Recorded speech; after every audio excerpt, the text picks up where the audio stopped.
Hello everyone, welcome back to Nate's UFC Picks channel, and today I'll be going over the upcoming card for this weekend. It's a pay-per-view event, UFC 297, Driscus du Plessis versus the defending middleweight champion, Strickland.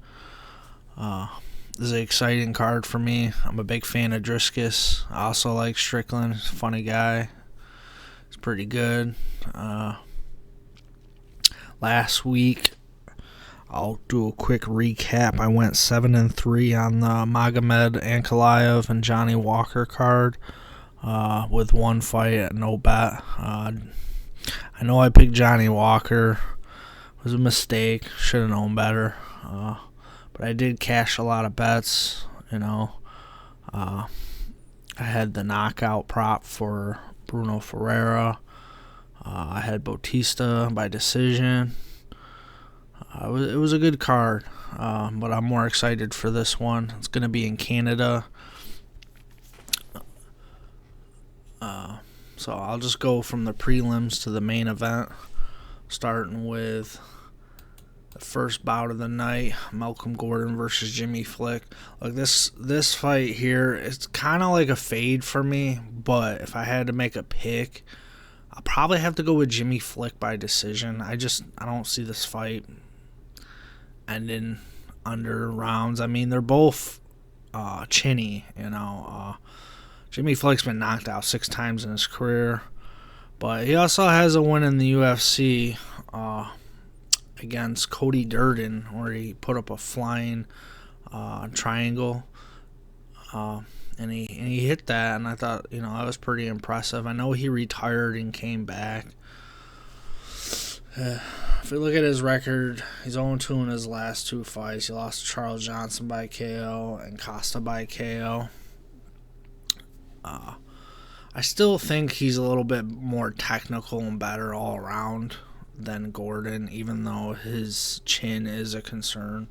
But we could kind of say the same thing for Malcolm Gordon. His competition was tough his last 2 fights. He's 0-2 in his last 2. He lost to Jake Haley by knockout. He lost to Muhammad Makaev. He beat Dennis Monder before that, but that was just because the guy got injured his arm, so I really won't count that. And his last real win was by decision against Francisco Figueiredo.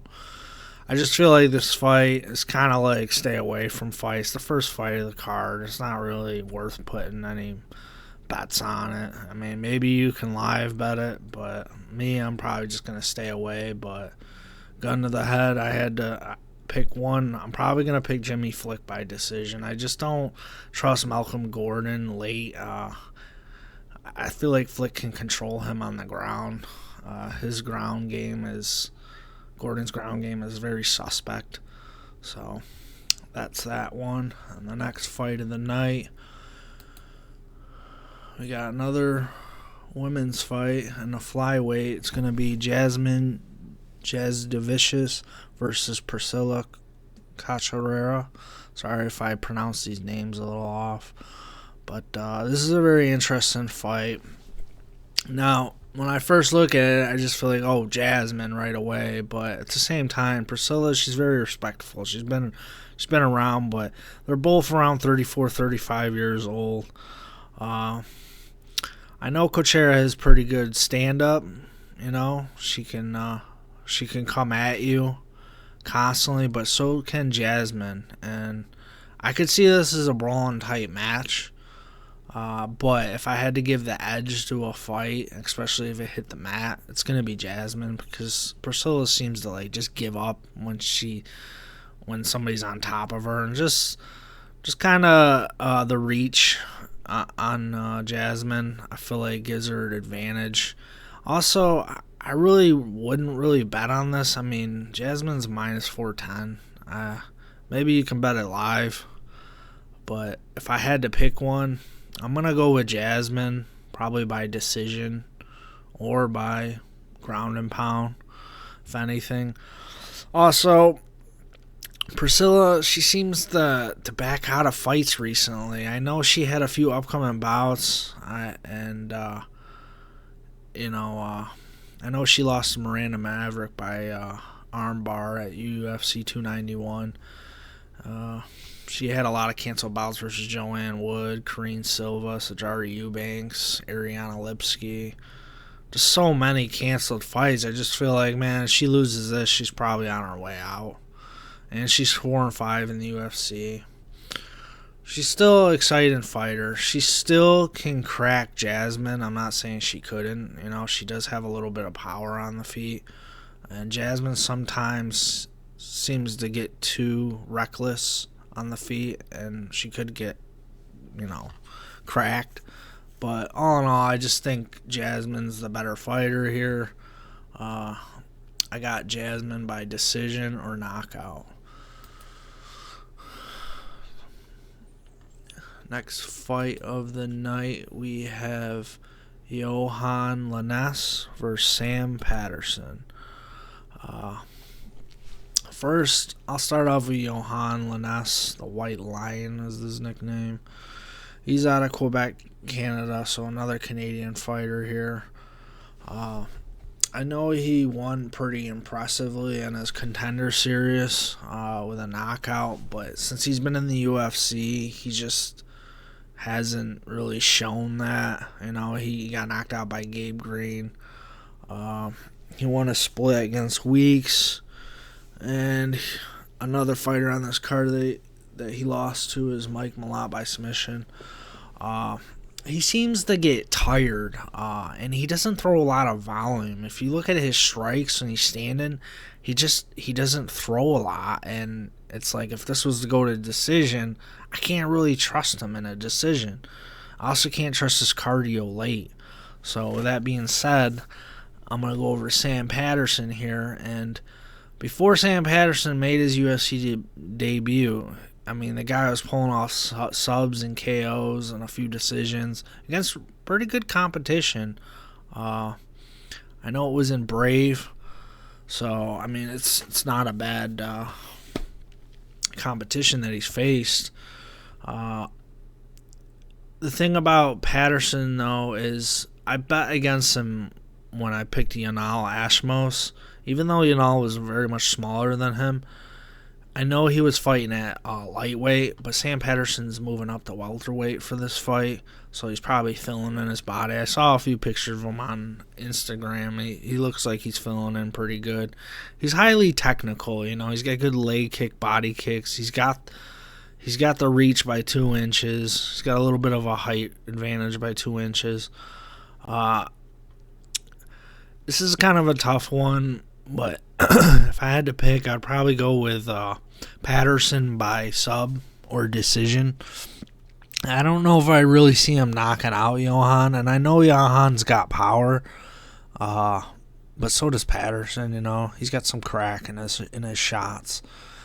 He got chinned really bad in that. He got knocked out really bad in that fight versus Yanal.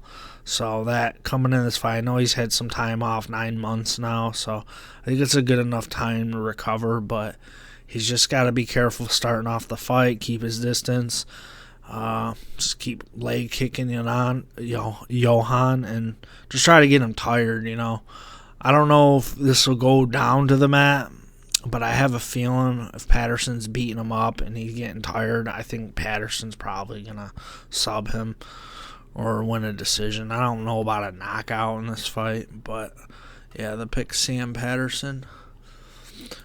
On to the next fight of the night. We have another women's strawweight match between Jillian Robertson and Polyana Viana. Now, Robertson is kind of like, very good jiu-jitsu, very good wrestling. She's got submissions that she could just lock in really quick if you're not paying attention. But, in her last 5, she's 3-5.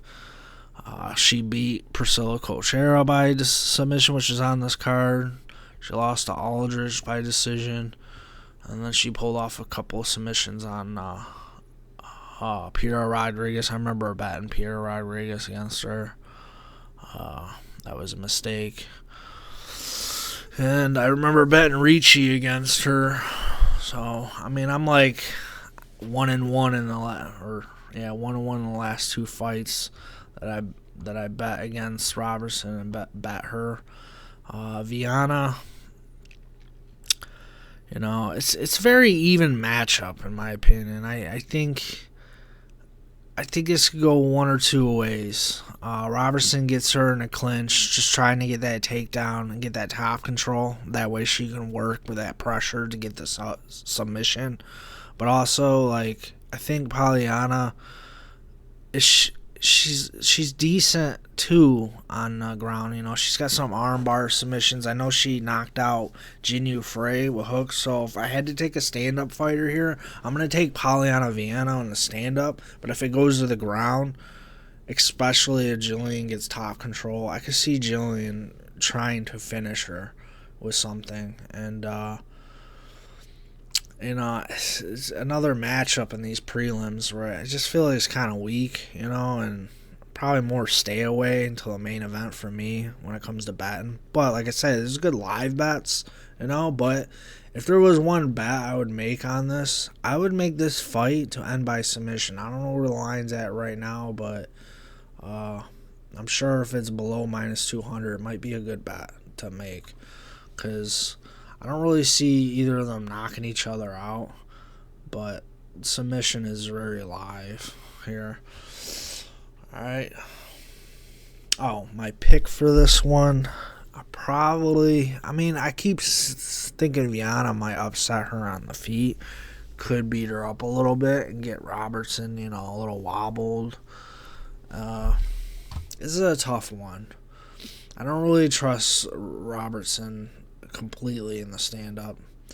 I'd have to go with Viana by decision or knockout, but honestly, I'll probably just stay away from this fight. I don't even really want to pick, but if I had to pick one, probably Robertson, to be honest with you, by sub. I could see her probably pulling off that sub.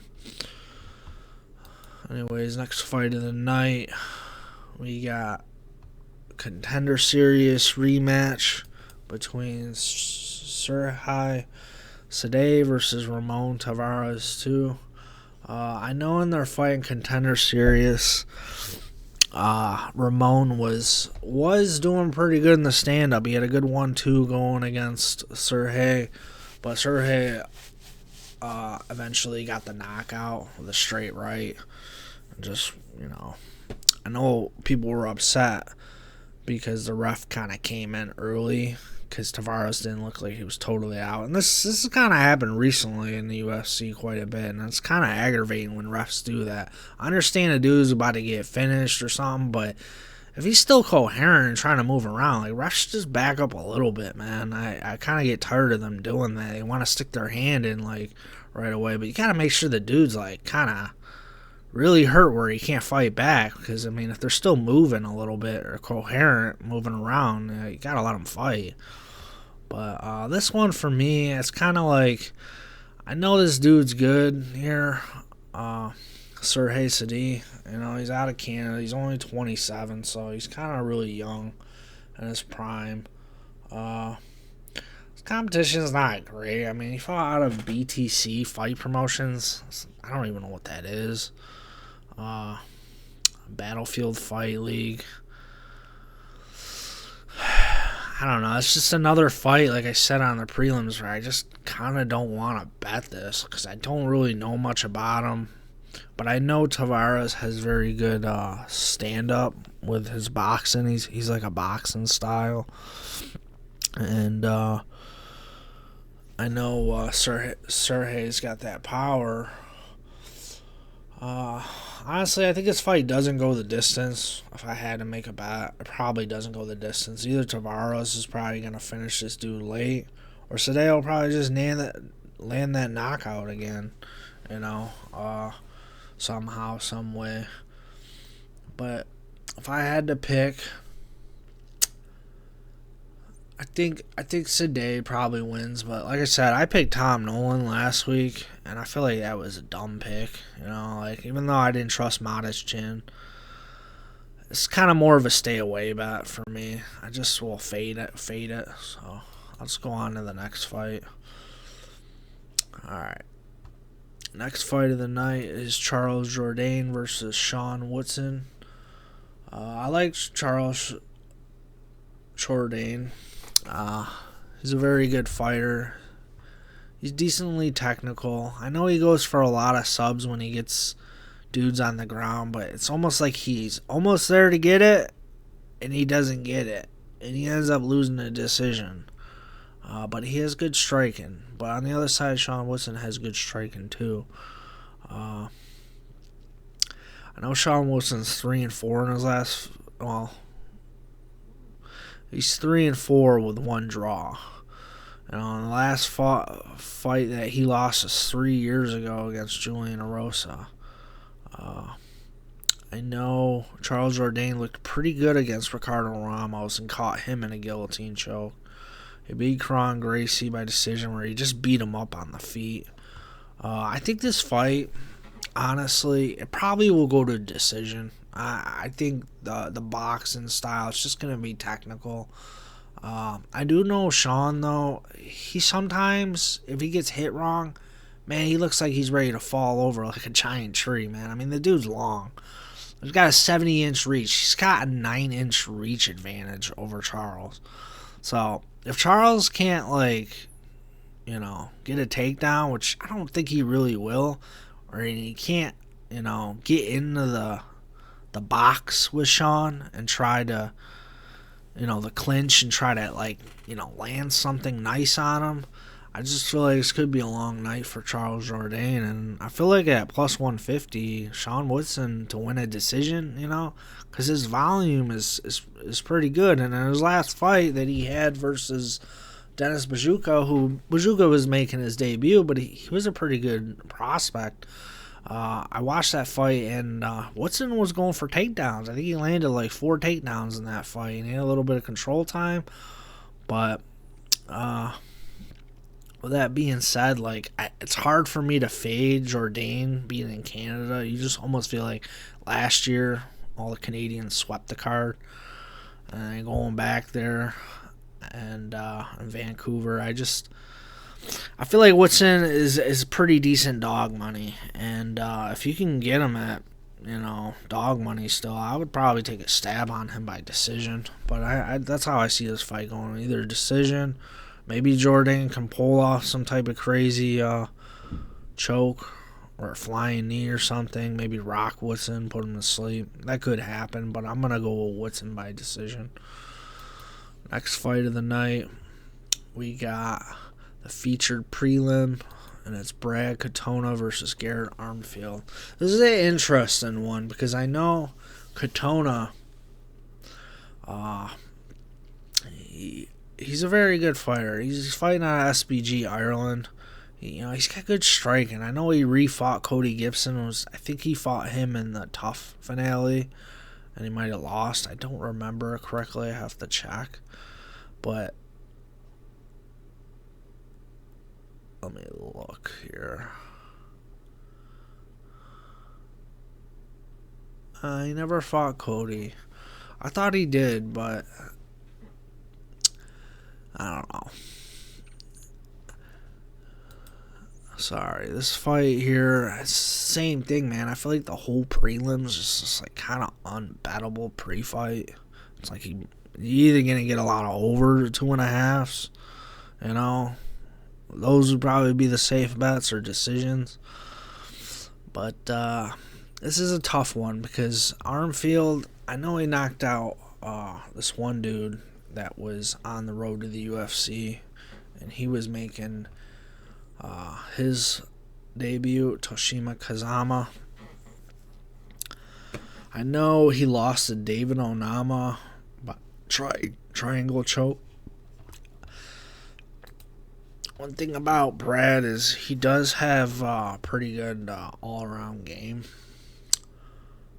It's just hard for him to finish people, but Armfield kind of gets tired a little bit. He does gas a little bit.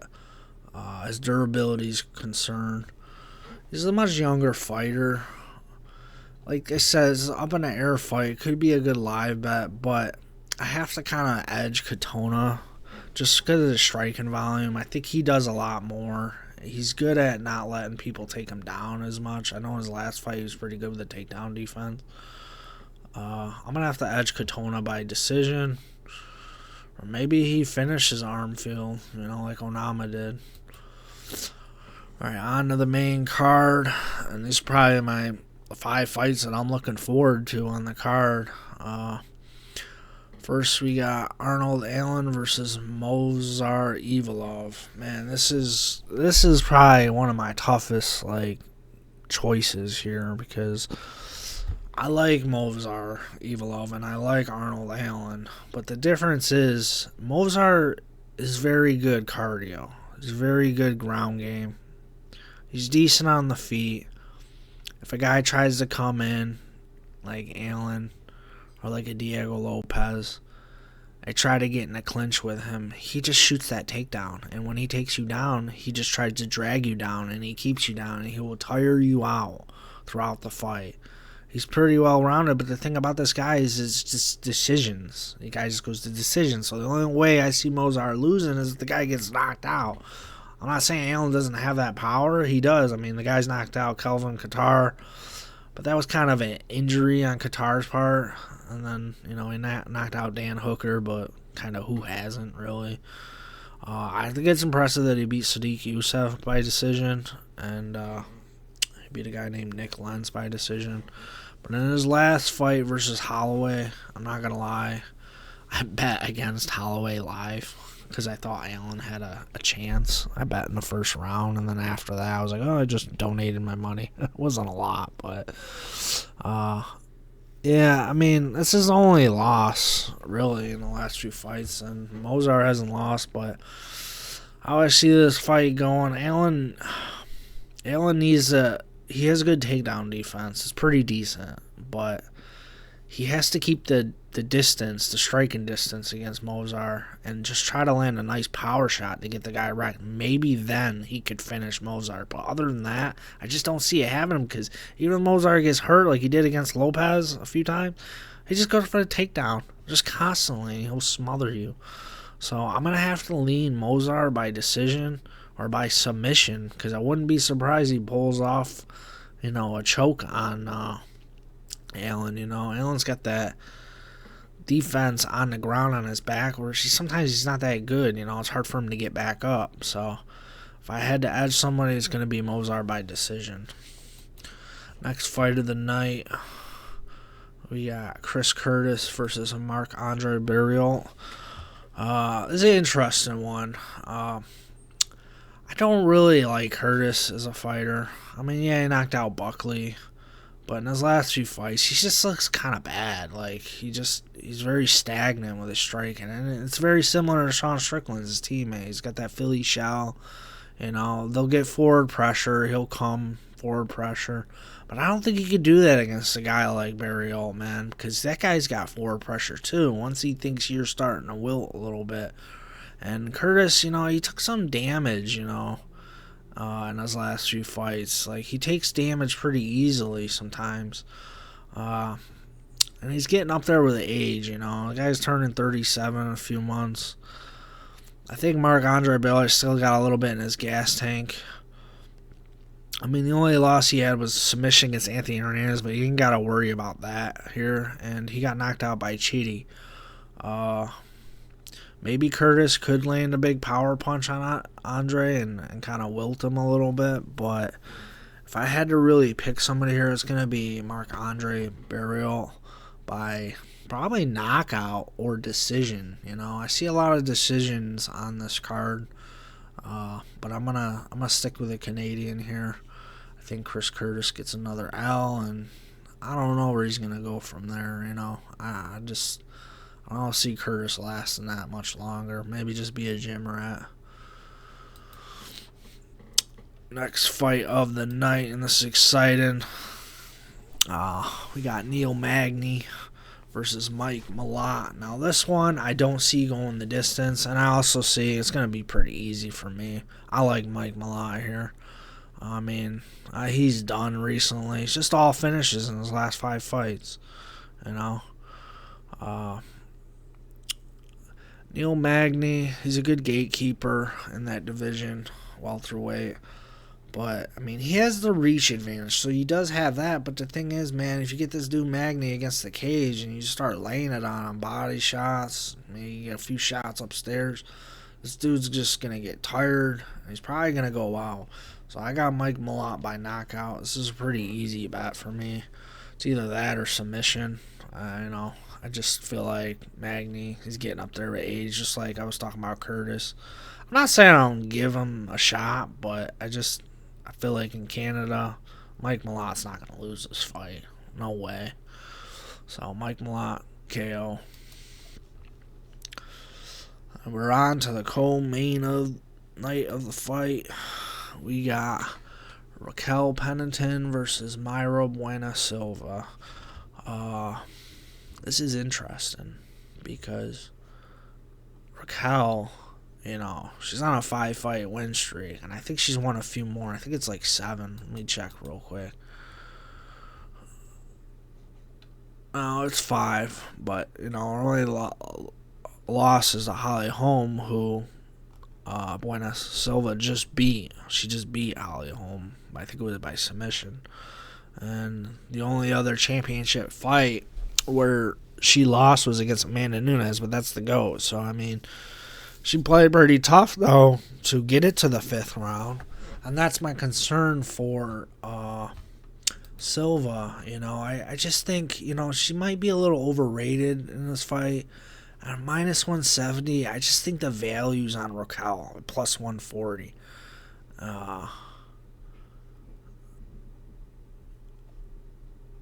I could definitely see Raquel getting this championship, Says she's a champion now, but I don't think she is, actually.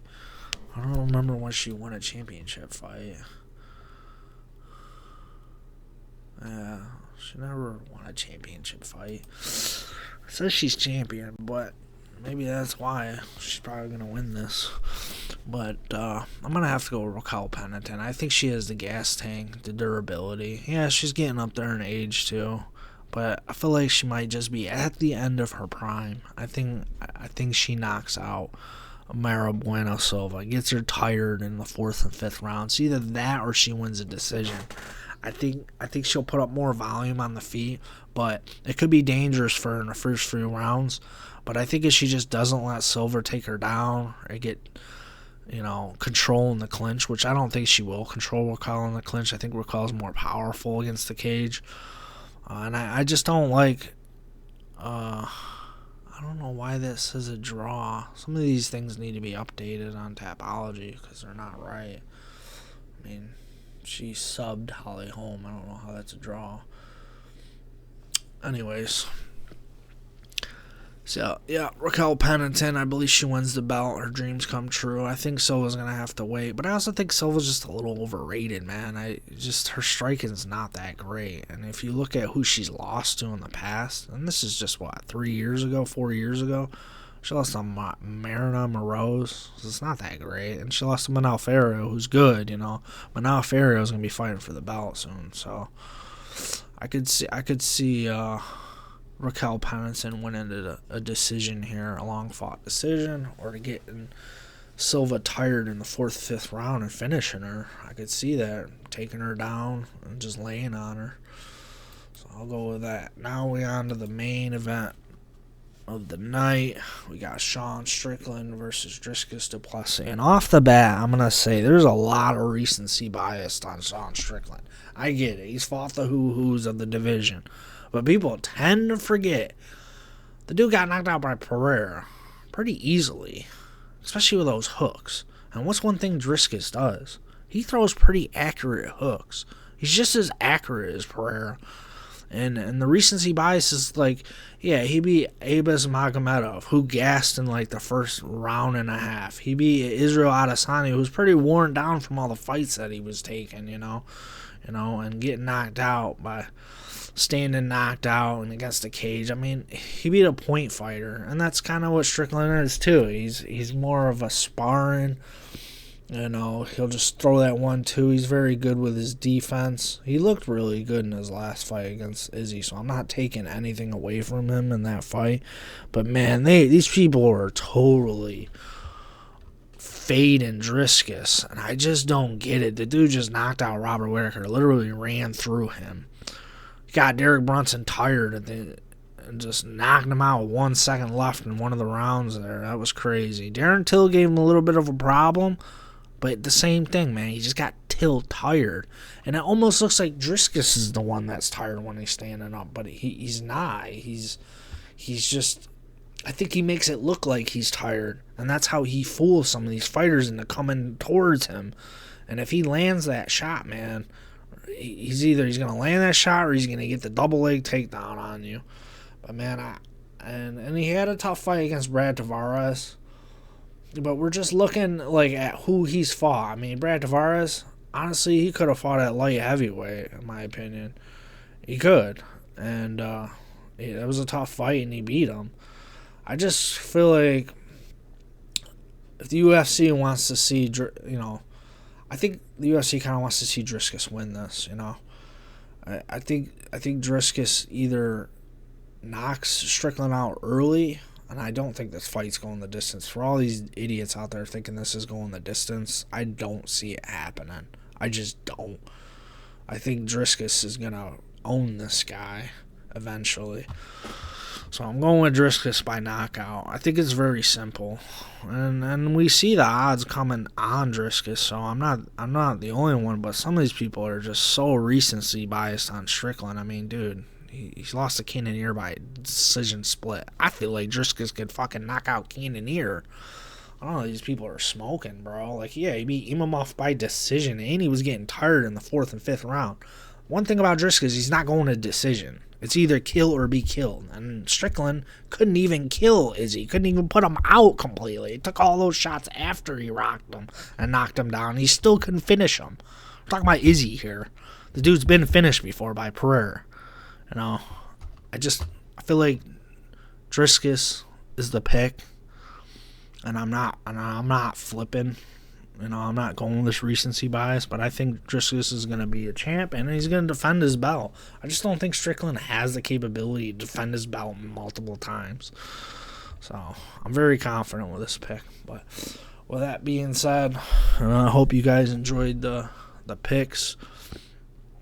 Hopefully the card's not as boring on the prelims, and we get some excitement. Get some finishes here. But please hit the like and subscribe. I'll be posting some more picks. I try to make the videos as short as possible.